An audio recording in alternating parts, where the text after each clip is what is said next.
আসসালামু আলাইকুম। ইসলামের প্রথম বাহ্যিক ইবাদত হলো নামাজ। নামাজের বিষয়ে পবিত্র কুরআনে বিশেষ নির্দেশ রয়েছে ৮২ বার। নামাজের উদ্দেশ্য হলো আল্লাহকে স্মরণ করা। আল্লাহ কুরআনে বলেন, আর তোমরা আমার স্মরণের উদ্দেশ্যে নামাজ কায়েম করো। সূরা তোহা আয়াত ১৪। নামাজ ইসলামের মূল পঞ্চম স্তরের অন্যতম।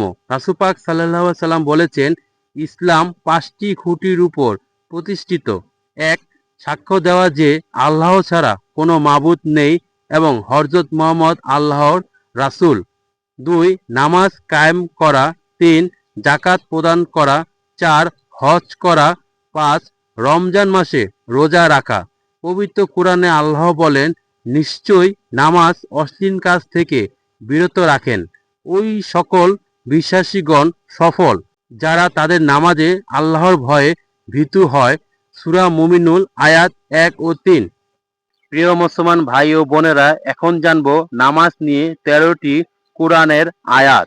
১ নম্বর আয়াত, নামাজ ও যাকাত প্রতিষ্ঠা করা।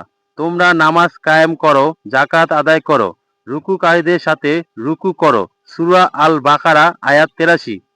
২ নম্বর আয়াত, বিপদে নামাজের মাধ্যমে সাহায্য চাওয়া। হে মুমিনগণ, ধৈর্য ও সালাতের মাধ্যমে সাহায্য প্রার্থনা করো, নিশ্চয়ই আল্লাহ ধৈর্যকারীদের সাথে আছেন।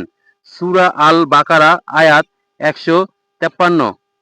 ৩ নম্বর আয়াত, অশ্লীলতা থেকে বিরত রাখে নামাজ। নিশ্চয় নামাজ অশ্লীল ও খারাপ কাজ থেকে বিরত রাখে। সূরা আল আনকাবুত আয়াত ৪৫। স্মরণার্থে নামাজ। নিশ্চয় আমি আল্লাহ, আমি ব্যতীত কোনো উপাস্য নেই, অতএব আমার ইবাদত করো এবং আমার স্মরণে নামাজ কায়েম করো। সূরা তোহা আয়াত ১৩। ৫ নম্বর আয়াত, মুমিনের প্রথম গুণ। নিশ্চয়ই সফলকাম হয়েছে মুমিনরা যারা নিজেদের নামাজ বিনয়ের সাথে আদায় করে। ৬ নম্বর আয়াত, নামাজের হেফাজত করা। তোমরা সব নামাজের প্রতি যত্নবান হও, বিশেষ করে মধ্যবর্তী নামাজে, যেমন আসরের ব্যাপারে বলা হয়েছে।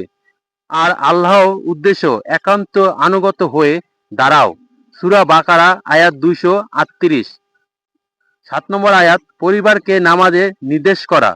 আর আপনার পরিবার ও পরিজনকে নামাজের আদেশ দিন ও নিজেও এর উপর অবিচল থাকুন। সূরা তোহা আয়াত ১৩২। ৮ নম্বর আয়াত, জুম্মার নামাজের গুরুত্ব। হে ঈমানদারগণ, জুম্মার দিনে যখন নামাজের জন্য আহ্বান করা হয়, তখন তোমরা আল্লাহর স্মরণে দ্রুত ছুটে যাও, কেনাবেচা বর্জন করো। সূরা আল জুমআ আয়াত ৯। ৯ নম্বর আয়াত, মুক্তাদীদের উদ্দেশ্য।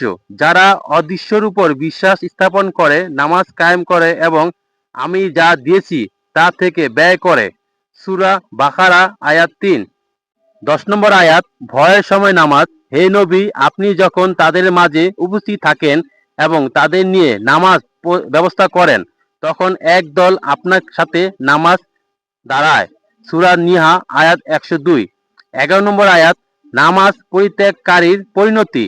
অতএব তাদের পরে এলো এমন এক অপদার্থ প্রজন্ম, যারা নামাজ নষ্ট করলো এবং কুপ্রবৃত্তি অনুসরণ করলো, সুতরাং অচিরেই তারা ধ্বংস হয়ে যাবে। সূরা মারইয়াম আয়াত ৫৯।